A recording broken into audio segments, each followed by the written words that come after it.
Looking forward to this conversation. We linked up with Dr. Sharif Tabbah of the Athletics Rehab and Recovery in Miami a couple of months ago when the video came out of Alvin Kamara on top of the balance ball or on top of the stability ball, catching the Hecko sticks and calling out the colors. This morning, Dr. Reef puts out another video of Kamara as he's got the strobe glasses on top of the stability ball, catching a football going back and forth. Our guy, Dr. Reef, out of South Beach, is back on with these. He's all over social media at Dr_Reef. He's on IG at that same account at Dr_Reef and online at athleticsrehab.com. Good morning, Doc. How are you, man? I'm doing great. How are you guys doing? Doing good. So another video this morning of Kamara, but everybody in this part of the country is freaking out that Kamara may not be able to go this weekend for the Saints. It seems like he's battling something with the ankle. Working so closely as you do with him, tell me about how he recovers. Yeah, absolutely. I mean, he recovers extremely quick, as a lot of these extremely high-level athletes do. His diligence to getting better quickly is something that also, really behooves him and helps him get back to the field as fast as possible. I know he's one of those guys that he's not going to miss time unless he has to, so he's going to do everything he can in his power to stay on the field. Your Twitter is fascinating, Dr. Tabbah, and I wonder, have you, are these techniques, whether it be standing on a medicine ball, who was in the video where he's standing Odell Beckham one-footed on the half medicine ball? What's that thing called, Rivers? That one's the Bosu. Yes, the Bosu. He's standing one-footed on the Bosu, catching the multicolored prongs over his shoulder. Do you just make these things up? How have these processes come about? Yeah, absolutely. Yeah, that one was, I believe, talking about Robbie Anderson from the Jets. Yes. Yep. On his bye week, we did some stuff. Yeah. So, honestly, I mean, I try to find, unique ways to challenge the guys, but try to keep it kind of specific to what they have to do for their particular position in sport. So work on over the shoulder and over the head and things like that.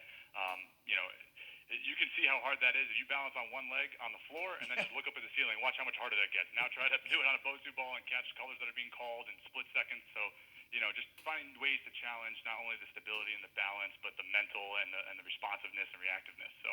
Yeah, I mean, the thing that just pushes it across the finish line into absurdity is calling out the colors and making, the guy recognize that quickly over the shoulder. They're awesome videos if you haven't seen them. I appreciate that. And it's crazy. So you have some of the best athletes in the world. I mean, Alvin Kamara, OBJ, both in some of these videos. Antonio Brown. By the way, I love the OBJ where he has the bands on him, kind of simulating people hanging on his arms. But exactly. Give us a little, if you can, if you're willing to. Is Alvin Kamara the best at all this stuff so far? Who's kind of the lead dog when it comes to these exercises? For sure, you're trying to put me in a tough spot there. I mean, I'll put it this way. They're all extremely talented, and it's incredible how fast they all pick up on the unique challenges we throw at them or that I can come up with, on the spot for these guys. The thing with Kamara, I mean, we kind of talked on this a little bit last time, but is that he's so committed. He's always been so committed. Yeah. And the fact that he's a guy that's going to come, as long as he's here in the off season in Miami or, whatever it might be, he'll be here 5 days a week, putting in several hours a day, and then also going and hitting a weight room and field workout as well. So that's kind of in a sense what could set him apart from a lot of the other guys is just the fact that he's so diligent with it on a daily basis in the off season. So what's the communication like with Alvin during the season? Yeah, I mean, we stay in touch, of course. Reach out every now and again. We spoke not that long ago, I think last week, just kind of checking in on how everything's going and seeing if there's anything that I can do to help, whether shoot some stuff his way or fly out there and see him, things like that, just to always let him know, just because you're gone doesn't mean we're not here. And I do that for all of our guys. So it's not, not just with Camaro, of course. So anything we can do to help throughout the year. And a lot of bye weeks, guys will come down, so kind of trying to plan for that and say, hey, I know this or that might be going on. Come down on your bye week. Let's work on a couple of things, a little tune-up mid-season, stuff like that. Now, and you kind of touched on this earlier when I was asking you if you developed these techniques, but they are techniques, Doctor, that seem it seems like a very limited few people can do these things, right? So, I guess, how do you then come up with something like, can you do them yourself? Do you have somebody that's athletic enough to kind of workshop this type of stuff with you? Like, what's the process from having an idea to then implementing that idea? Okay, yeah, no, absolutely. So, I mean, the guys will laugh and tease me because, a lot of these balance and coordination things, like, I can do most of them, and my rule is, if I can't do it, I'm not going to make you do it. Okay. Okay. So we try to just find new ways to challenge them. Maybe do some dry runs myself on certain things as I potentially come up with them, or honestly, it's just a natural progression with some of these athletes and their abilities. For example, with Camaro, as we started on a half a Bosu on one leg, that was a huge challenge, just doing a little bit of balance and step-ups and lunges, and then we added medicine ball slams and different direction passes, and then we started to add some footwork on there, and then we started kneeling on a round ball, and then we started standing on it. It's just like a natural progression of like, okay, how do we make this harder? What's the next step? But at the same time, obviously, of course, being safe, but that's the biggest thing people don't necessarily see is those, stepping stones. It's not as exciting watching him do it on the ground. Yeah. So that might not be the video, but that all happened over the years before we worked our way up to something so incredible as standing on a ball with strobe glasses on. Yeah, and it's and it seems to be paying dividends because when you watch Alvin Kamara run, he is so smooth. I always think of it like a Hollywood Steadicam where his lower body's doing all these things, but the upper body stays on the same plane. It just kind of cruises along. Is he? Does he have like the best kind of natural balance that you've ever seen out of an athlete? Yeah, I mean, he's definitely up there. I mean, his balance is incredible. It's definitely something we've improved upon over the years, but his ability to improve so quickly is part of what makes him amazing. I mean, I would say it's great to see how this translates on the field. I always knew it, in theory, and it's great to see it in action, and to have his blessing and belief and buy-in. He always tells me if I didn't think it worked, I wouldn't be here doing it. So that always makes me feel real good to know that it is in fact translating. Explain that last video that you just put out this morning to us. He's standing on the balance ball and he's got these sunglasses on, and you're going back and forth with a football with him. Just what you're looking to get out of this exercise with this premier athlete.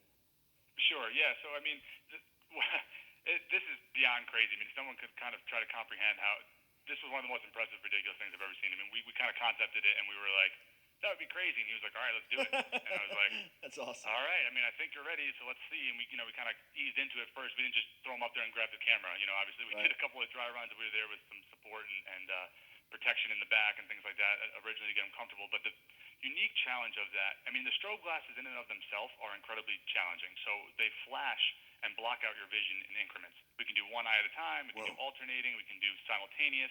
We can go from really, really fast, which is actually easier because you have more open time, or really, really slow, which is obviously a lot harder, longer blackout periods. So doing that and maintaining balance is extremely difficult because vision is a huge part of your proprioception input and your stability and balance input. Another example, stand on one leg and then stand on one leg and close your eyes. Watch how incredibly difficult that gets. Now consider the fact that you're trying to catch a ball that you're only seeing in stages as it comes towards you. Jeez. So now combine those two challenges, and that's exactly what you see there.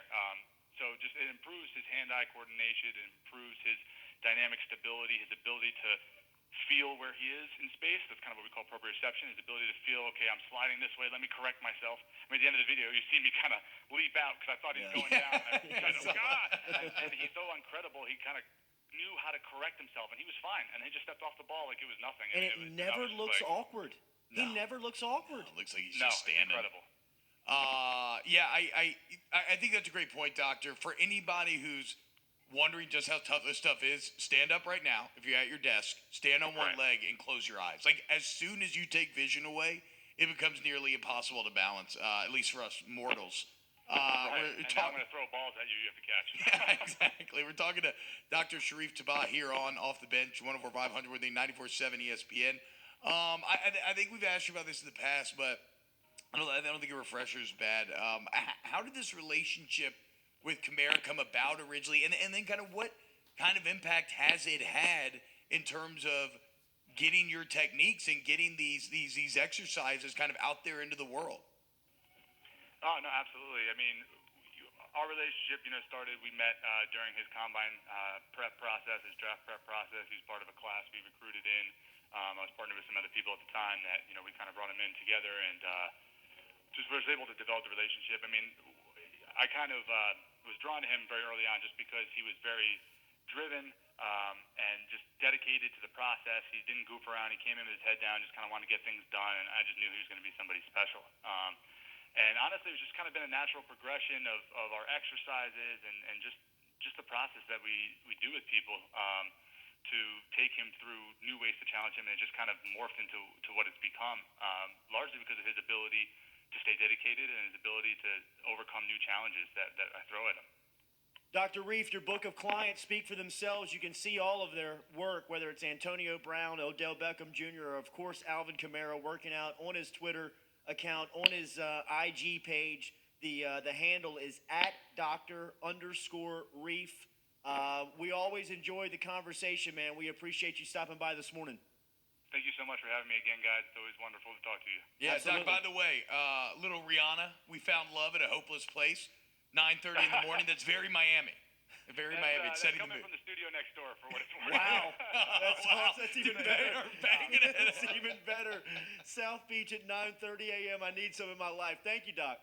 You got it. Hey, real quick, T-Bob, Kelvin Shepard wanted me to say hello for you. Oh, no, you've been hanging out with Chef. Oh, man, we had a really good time He's last usually here weekend. working out. I was going to grab him and throw him on the call, but he's not here this morning. He's being lazy, so we're going to have to call him out for that one. Oh, that'd be great. No Camaro commitment, Chef. What the hell, man? No, Reef. Doc, tell him I said what's up. That's my guy. Will do, guys.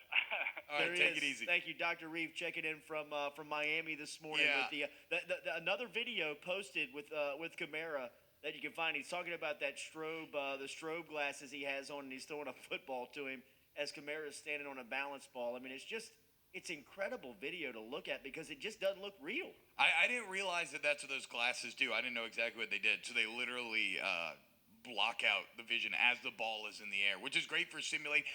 Did LSU use the same glasses this summer?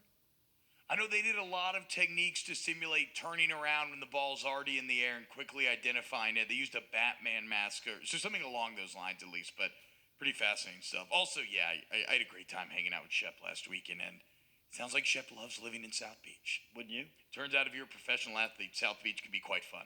More NFL talk with Roman Harper 15 minutes from now and Off the Bench.